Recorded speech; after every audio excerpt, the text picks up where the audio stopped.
एक संत वहां उस नगर में आया और उसने कहा भाई मैंने यहां रात्रि बितानी है और मुझे कोई भक्त का घर बता दो जिससे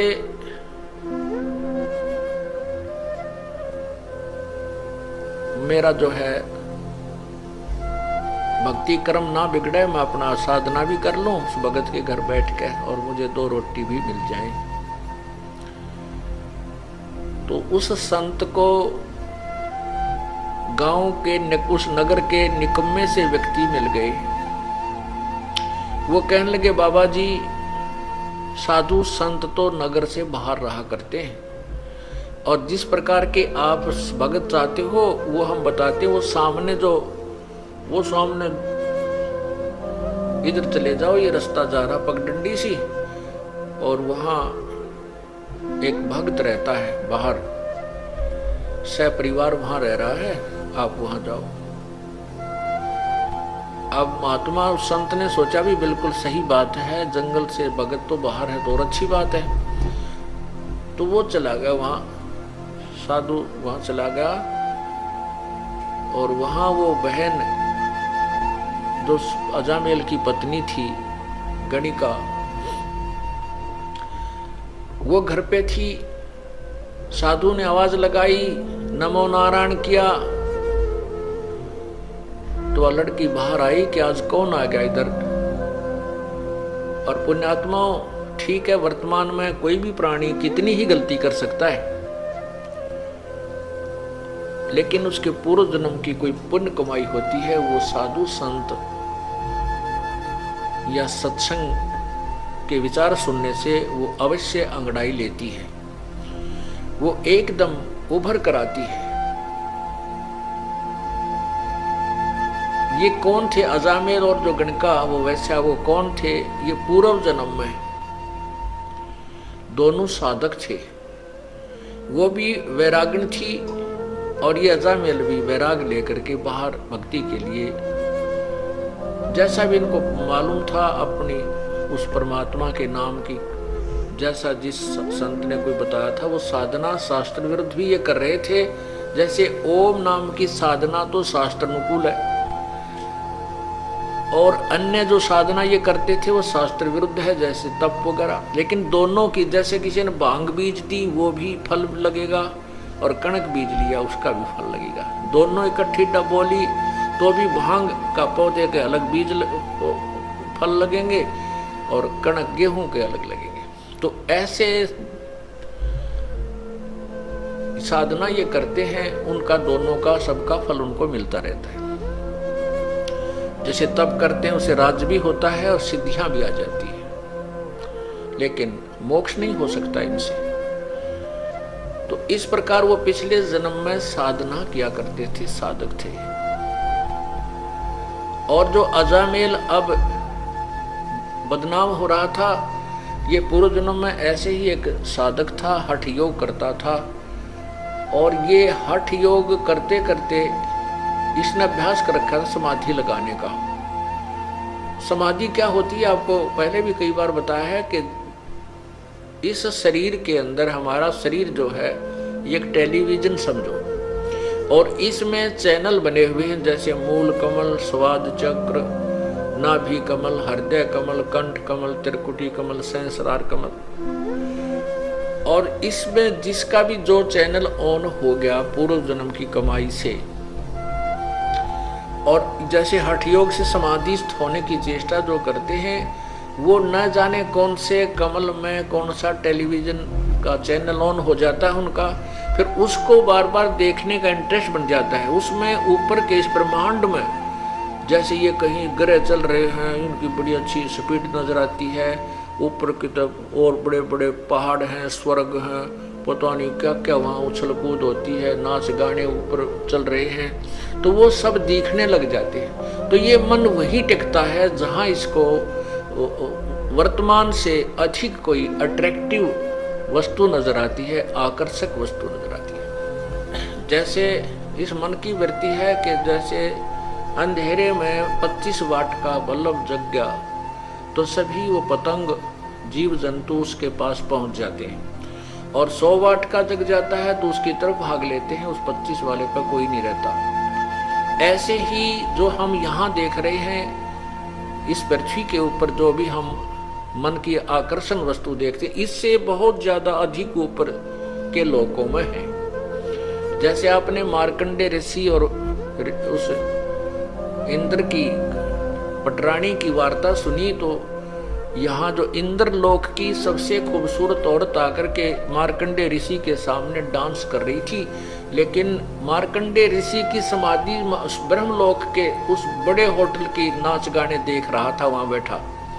वो कहता है कि जहां मेरी समाधि गई हुई है वहां तेरे जैसी तो उन औरतों की, वहां ऊपर नाचने गाने वालों की दासियां हैं, तो तुझे मैं क्या चाहूं। तो ऐसे ही ये मन वही टिकता है इन समाधि लगाने वालों की, ये ऊपर के और ज्यादा अधिक बकवादें देखता है, और उधर इसका बैठे रहने से परमात्मा के आड़ में वो बैठते हैं, उससे सिद्धियां आ जाती हैं, तप बन जाता है, उसका भी फल मिलता है।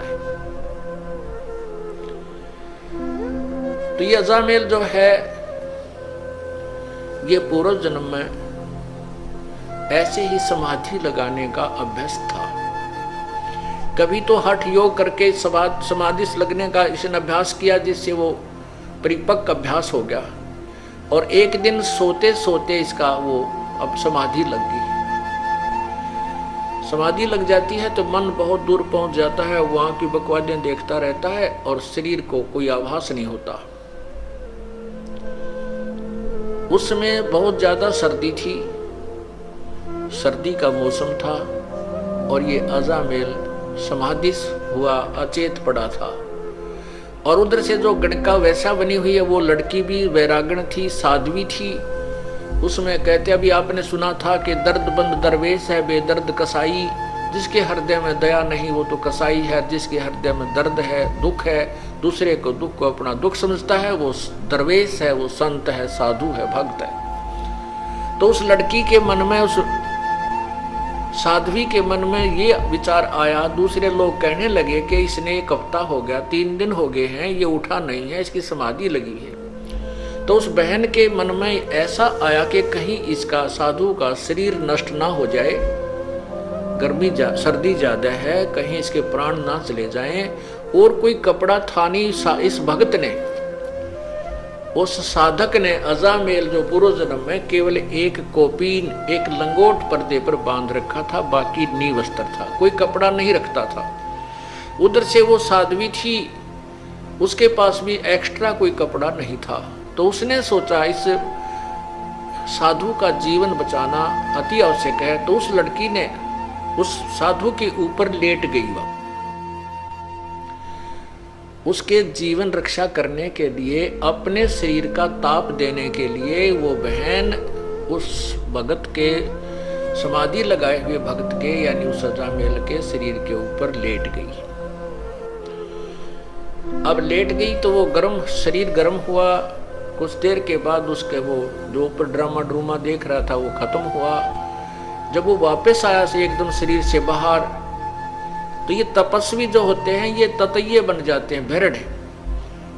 ये नहीं देखते तुम किसको डस रहे हो, जरा सा हाथ लगते जैसे भेड़ डंक लगा देती है, सर्प डंक लगा देता है, ऐसे बन जाते हैं, ये सिद्ध बन जाते हैं इन साधनाओं से। जो ही उस संत, उस भक्त की आंखें खुली, समाधि टूटी, अपने ऊपर एक स्त्री को लेटे हुआ देखा, तो उस जन्म में तो ये ऐसा साधक था कि स्त्री को टच भी नहीं करना से अपना धर्म भंग समझता था। तो उसने उस औरत को ये सोचा कि ये मेरा धर्म भंग करने की चेष्टा कर रही है, उसको श्राप दे दिया कि तू वैसा बनेगी अगले जन्म। तो उधर से वो भी उससे कैसी थी, दया तो थी उसमें, ये तो साधु में होता है, तभी तो भगवान की साधना की तरफ चलता है, दयालु जिसमें दया होती है। लेकिन जिसको साधना ठीक नहीं मिलती वो दयालु होकर भी दुष्ट कर्मों से नहीं चूकते। उधर से उस लड़की ने उसको श्राप दे दिया कि तू भड़ुआ बनेगा, अगले जन्म में तू भड़ुआ होगा, अर्थात व्यभिचारी होगा। तब जब उन दोनों का वो पारा सा उतर लिया छो का, फिर विचार करने लगे। तो उस लड़की ने कहा कि नालायक, मैं तो तेरे शरीर को गर्मी दे रही थी, मैंने तेरे जैसे निकम्मों की कोई आवश्यकता नहीं, मैं फिर घर क्यों त्यागती अगर मैं ऐसे कर्म करती। मैं तो, मुझे पता लगा कि 2-3 दिन से तू बेहोश पड़ा है, कहीं तेरा शरीर नष्ट ना हो जाए, मैं तो इसलिए तेरे शरीर को गर्मी देने के लिए, और कोई वस्त्र ना था मेरे पास, अपने ही शरीर से तेरी रक्षा कर रही थी। तब वो महसूस किया उसने भी कि बहन मेरे से गलती बन गई। अब वही तो बात है ना, कहते हैं तीर कमान से और वचन जुबान से निकलने के बाद वो वापस नहीं आता। तो सोच समझ कर हमने हर क्रिया बोल चाल करनी चाहिए। तो उसी के परिणाम स्वरूप वो तो वैश्या बन गई, वो बदचलन बन गया, दोनों का फिर संयोग हो गया। अब वो पति पत्नी रूप में, फिर उसके बाद उनका काफी प्रेम बन गया। जैसे जब उन्होंने पता लगाया था कि उस भक्त ने भी पता लगा कि तू कुर्बान थी, तेरा शरीर की रक्षा की, तो उनका आपस में बहुत ज्यादा लगाव बन गया, आपस में प्रेम बन गया, एक दूसरे ममता बन गई। बिल्कुल वो उस जीवन में ब्रह्मचारी रहे और बिल्कुल ठीक रहे। लेकिन वो ममता जो आपस में, युकाल का तो जाल बड़ा भयंकर है, वो आपस में मोह फंसा रहा।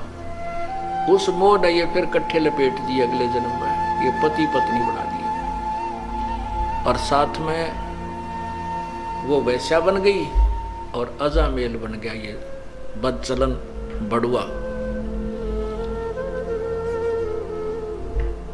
अब वो साधु वहां संत पहुंचा उसके द्वार पे, तो वो लड़की जो गणका बड़ी हुई थी वो एकदम बाहर आई कि हमारे द्वार पर नमो नारायण करने वाला कौन आ गया। तो गाली देने वाले तो बेसे गा जाते थे, और आज ये परमात्मा का नाम उच्चार करने वाला कौन आ गया। एकदम वो बाहर आई और कहते हैं पिछले जन्म की जो साधना की हुई होती है वो भक्त आत्मा मनुष्य जीवन से जब आते हैं तो शीघ्र भक्ति पर लग जाते हैं। चाहे वह कितने ही दुराचार करता है, चाहे कितने ही वो विकार करता है, शराब पीवे, मांस खावे, चाहे तम्बाकू सुल्फा पीता है, वो पिछले जन्म का जो मनुष्य शरीरधारी प्राणी होता है और पिछले जन्म में कुछ भक्ति की हुई होती है और वर्तमान में कुसंगत में फंस जाता है, वो तुरंत त्याग देता है उन बुराइयों को और परमात्मा की भक्ति में उसी प्रकार सपीटता लग जाता है।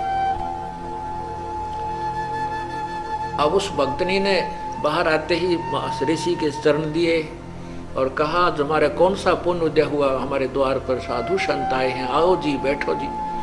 अब साधु ने संत ने सोचा भी कति ठीक ठिकाना आ गए तो बहुत भगवान आत्मा मिल गई और बहुत ही अच्छे भक्त मिल गए। अब अंदर जब पहुंचा तो उसने एक चारपाई थी जिसी घर पे वो उस पे बिछा दिए, सुंदर कपड़े धोए धाए, साधु बैठ गया दच के उस चारपाई के बीच में। दोपहर के बाद का समय था, 2-3 बजे 4 बजे, और वो अजामेल गया हुआ था जंगल में शिकार खेलने, शिकार लेने के लिए। कोई मर्ग, कोई पशु पक्षी मार के लिया करता डेली और हाथ तक काट कर शराब पिया करता वहां जंगल में बना करके मदिरा। तो वो आया, उसने क्या कर रखा कि कंधे पे लठे और लठ के अंदर एक वो टांग रखा हिरण मार के, और आते ही वो पटक दिया आंगन में। जड़ महात्मा बैठे थे उसके साथ में ही, और नो पटक, जब नो ना देखा कि महापुरुष बैठा सामने, उसने आते ही दुखी सा हो रहा था, कहा ले भगवान आ तो सारा दिन में एक का पाया, सारा दिन लग गया एक ही मर्ग मिला, बड़ी मुश्किल से हाथ लगा। अब जब उसने वो मर्ग वहां पटका तो वो साधु की नजर गई, भाई के खुड़का हुआ कौन बोला। जब उस संत ने देखा रहे तो भाई कुकर्मी आदमी है, कौन आ गया इनके भक्तनी के घर में, मांस यो मर्ग मार रखा इसने। तो उस लड़की से पूछा बेटा यू कौन है, कौन आ गया तेरे घर में। वो कहने लगी जी ये भगत जी है आपका, ये आपका सेवक है। बाबा जी ने ठा लिया जोड़ा, जब अड़ कसू गलत जगह आ गया भाई, तू तो ये किसा सेवक मर्ग मार के ले रहा। तो फिर उसने देखा कि तो संत था, आया हुआ है आज तो तुम्हारे दरबार पे। अब उसके अंदर भी जो पूर्व जन्म की भक्ति थी वह जागृत होगी। परमात्मा कहते हैं कबीरा दर्शन संत के परमेश्वर आवे याद, और लेखे में वाह हेगड़ी बाकी का सब बात। तो उसी समय उस अजामेल ने भी पैर पकड़ दिए और उस बहन ने भी, उसकी पत्नी ने, और कहने लगे महाराज हमारे द्वार से आप नो मत जाओ। अब पहले पापी आत्मा और आप जैसे महापुरुष हमें कोई सदुपदेश नहीं देंगे, हमारा कोई रास्ता मार्गदर्शन नहीं करेंगे, तो हम बुराई कैसे छोड़ देंगे। वो बोला मैंने छोड़ दो जल्दी, बस मेरे साथ तो मजाक कर दिया किसी ने, मैं गलत आ गया यहाँ पे। तो उन दोनों ने बहुत याचना की कि नहीं साधु, नहीं महाराज आपने ऐसे नहीं जाना चाहिए, हम बुरे हैं भले हैं आप ही के तो हैं, आप हमें कुछ शिक्षा दीजिए ताकि हमारी बुराई छूट सके। काफी आग्रह करने से संत ने दया आएगी कि भाई चल इतना कुछ कह रहे हैं, गलती हो जाया करती है, और ये कहें भाई हम सुधरने की चेष्टा करेंगे तो ठीक है। कहने लगे भाई इस बीमारी ने बाहर घेर का, अभी आज से प्रण करो, कसम खाओ, प्रतिज्ञा करो कि ये बुराई तुम नहीं करोगे। अब कहते हैं साधु दर्शन राम का, मुख पर बसे सुहाग, और दर्शुनी को होत हैं जिनके पूर्ण भाग। अब वो पूर्ण भाग थे क्योंकि पिछले जन्म की कमाई थी, और किसी ना किसी जन्म में वो परमात्मा की शरण में रहे हुए होते हैं। जो प्रभु आते हैं प्रत्येक युग में आते हैं, और वही कमाई उनको मनुष्य जीवन दिलवाती रहती है। बाकी जो अन्य हठ योग आदि करते हैं वो तो मलाई यही खत्म खर्च करते रहते हैं, सिद्धियां प्राप्त करके या कोई राज्य प्राप्त करके फिर पैरलर हो जाते हैं। तो उन्होंने उसी समय उसको उठा के उस मर्ग को बाहर फेंक दिया और कहा महाराज जी बाजार से जाकर के हम बिल्कुल फ्रेश आटा लाएंगे आपके लिए, अलग से भोजन बना देंगे, नहा धो के, आज के बाद हम कोई बुराई नहीं करेंगे, लेकिन आप हमारे द्वार से जाइए मत, हम शाकाहारी हो जाएंगे। अब संत ने कहा भाई ठीक है।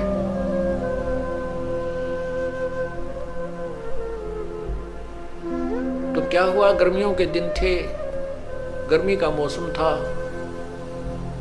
अब वो भोजन ला करके बाहर से उन्होंने नहा धोकर स्वच्छ होकर के सारा घर दोबारा लीप लाप के पवित्र कर दिया। कहने का भाव कि उस संत का पेटा भर दिया, भाई ये भी ये बिल्कुल ठीक हो गई। तो उसके मन में आया कि परमात्मा ने शायद तुम्हारे लिए ही मुझे यहाँ भेजा है। जैसा भी संत के विचार होते हैं वो अच्छे ही हुआ करते हैं, चाहे वो किसी भी भगवान की साधना कर रहा है। उसके जैसे खेल के खिलाड़ी होते हैं, उनके कोई किसी भी खेल में खेल रहे हैं, उनके नियम और वो सब उससे परिचित होते हैं।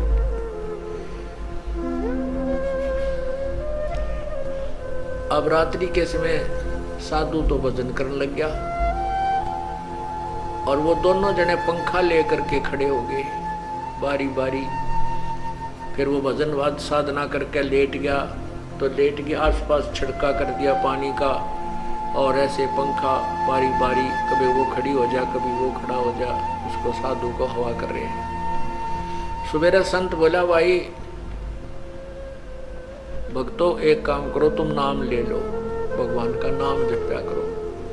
तो वो कहने लगे महाराज जी मारे पर नाम में कोई नहीं लिया था, और कोई को बात करवा ले, कितना कठिन काम करवा ले, ये नाम नहीं लिया जाता। तुलसी पिछले पाप से हरि चर्चा ना भावे, जैसे जबर के भेगते भाई भूख विदा हो जावे। न बोले जी नाम नूम ताम लेते नहीं, बाकी आपके चेले पक्के हो गए, आप बुराई नहीं करेंगे, आपने कसम खा ली। तो संत ने सोचा अपने आत्माओं जैसे ये जो कथाएं हम सुना करते ना कि भाई एक अजाम उसने संत ने लड़के का नाम नारायण रखने को कह दिया, और उस नारायण नारायण करने से वो पार हो गया, ऐसा नहीं। ये यथार्थ कथा आपको सुना रहा हूं उसी नारायण नाम के ऊपर।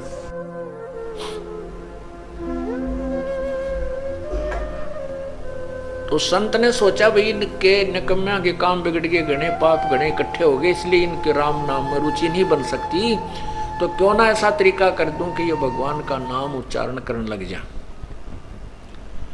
न्यू बोला भाई तुम्हारा लड़का होगा 10वें महीने, लेकिन उस लड़के का नाम जो मैं बताऊं वही रखना, उसका नाम तुम नारायण रख लेना।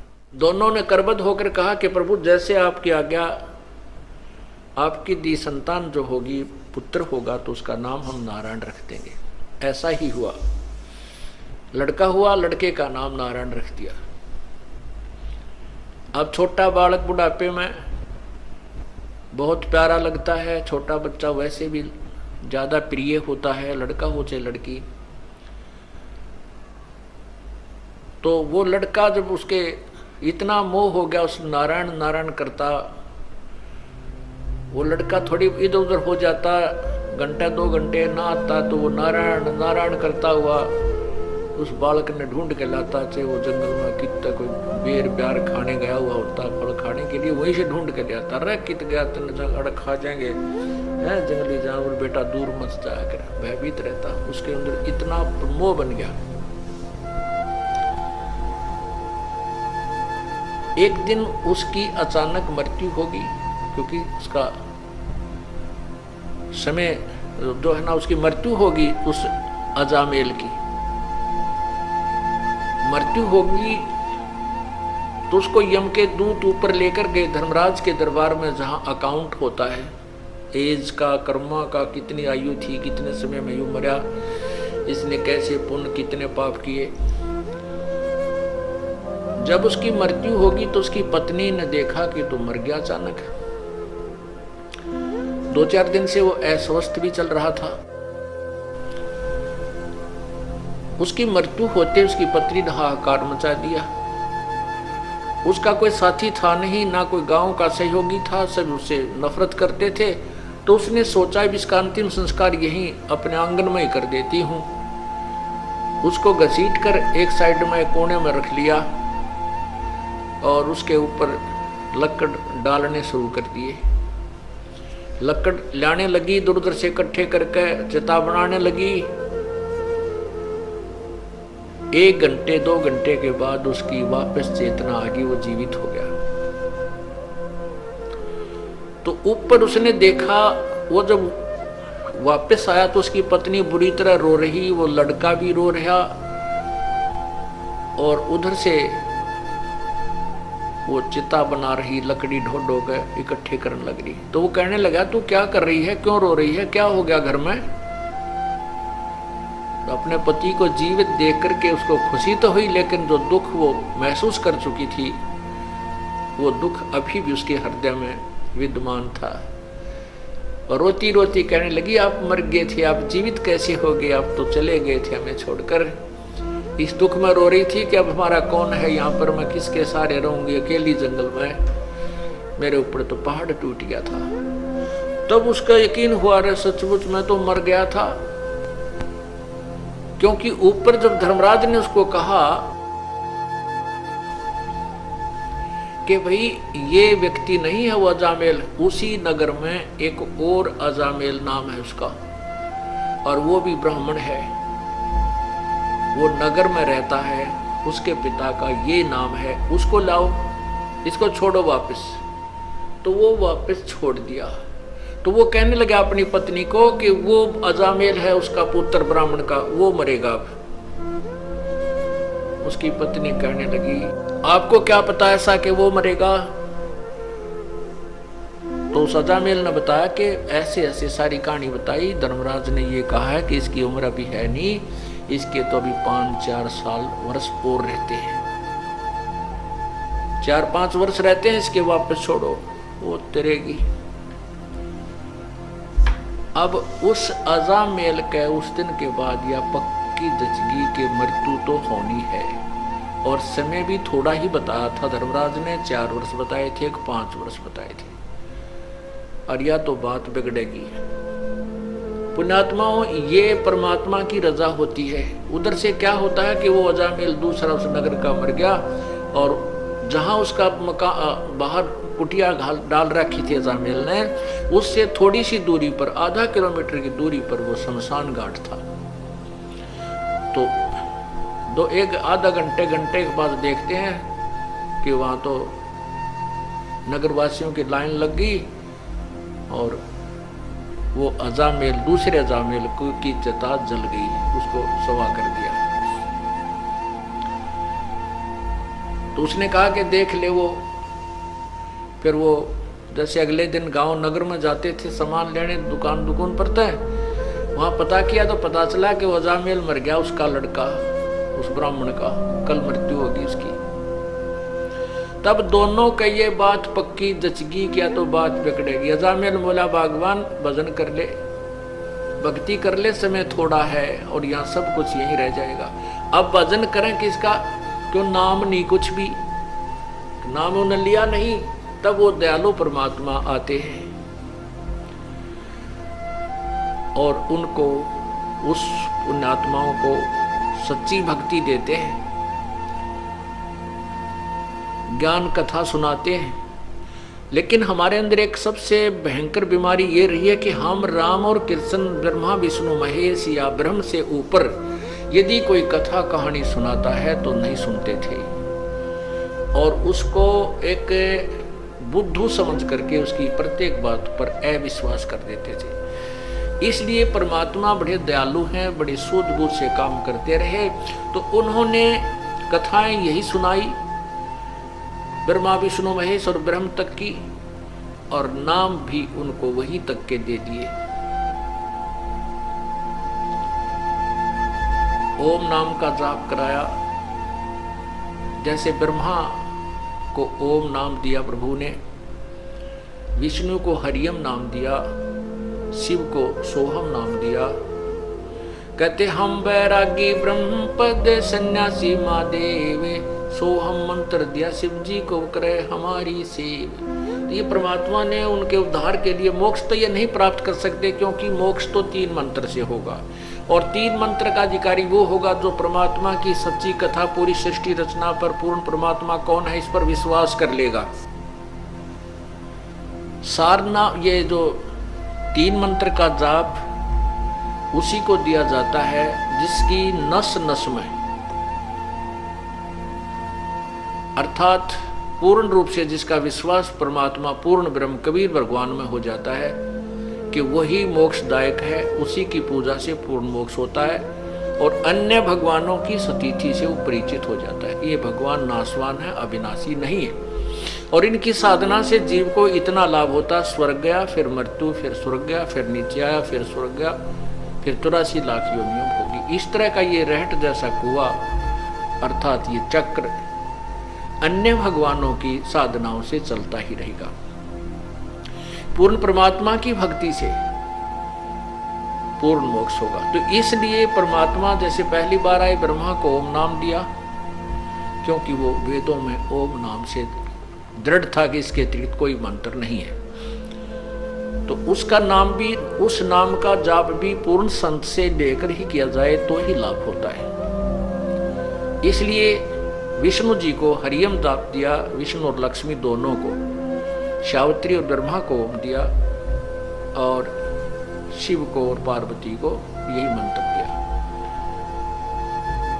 क्योंकि तत्व ज्ञान है, धीरे धीरे समझ में आएगा आपको। अभी तो हमने केवल ये कथाएं सुन रखी थी, छोटी मोटी कथाएं थी, या संतोषी माता के व्रत की कथा सुन रखी थी, और ये कथा हम नहीं सुन पाए थे, और पूर्ण परमात्मा के बारे में तो हमें परिचित थे। तो तत्व ज्ञान का धीरे धीरे समझ में आएगा कि ये मंत्र कहाँ काम करते हैं, कैसे करते हैं, कैसे राहत देते हैं। तो इस प्रकार फिर वो अजामेल पूर्ण परमात्मा आए, और उनको आकर के फिर मंत्र दिया अजामेल और उस लड़की को। उन्होंने फिर उस भय से, उस डर से साधना की कि झूठा संसार है, ये जब यहीं छोड़ जाएंगे और समय बहुत कम रह गया है। और भक्ति नहीं की तो वहां यम के दूत ऐसे पीट रहे थे, ऐसे डाल रहे थे नरक में, कोई नहीं सुन रहा था, उठा उठा कर फेंक रहे थे, हाहाकार मचा था। तो कई ऐसे जो व्यक्ति हैं नास्तिक टाइप के या ज्यादा चतुर मानते अपने आप को, वो कहते हैं कि ये कथाएं जस्ती नहीं कि भगवान के घर में भी धोखा लग जाता है क्या, कि मरना किसी को होता है, मार कोई दिया जाता है। भगवान के घर में कोई धोखा नहीं लगता। ये तो उन व्यक्तियों के ऊपर रहम होता है, उनके लिए गोल्डन चांस देता है परमात्मा, जो पुण्य आत्मा गणी होती है, उन्हीं को ऊपर दिखा करके वापस छोड़ दिया जाता है कि ताकि ये यहाँ की यथार्थता को पहचान कर फिर संसार को आसार समझ के अपना काम बना ले, भक्ति व दृढ़ हो जाए। उन पर विशेष कृपा होती है। तो जैसे अजामेल और गणका पर विशेष, उस अजामेल पर विशेष कृपा हुई कि उसको वो सारा ऊपर का दिखा करके झंझट और वापस छोड़ दिया। फिर उसको भय बन गया, उसको चिंता बन गई। तब उसका अजामेल और गणका वो दोनों विमान में बैठ करके स्वर्ग गए। इसमें क्या बताया है, सुनो महात्म नाम का मुजरे चलवाई, अजामेल गणका तेरे और सदन कसाई।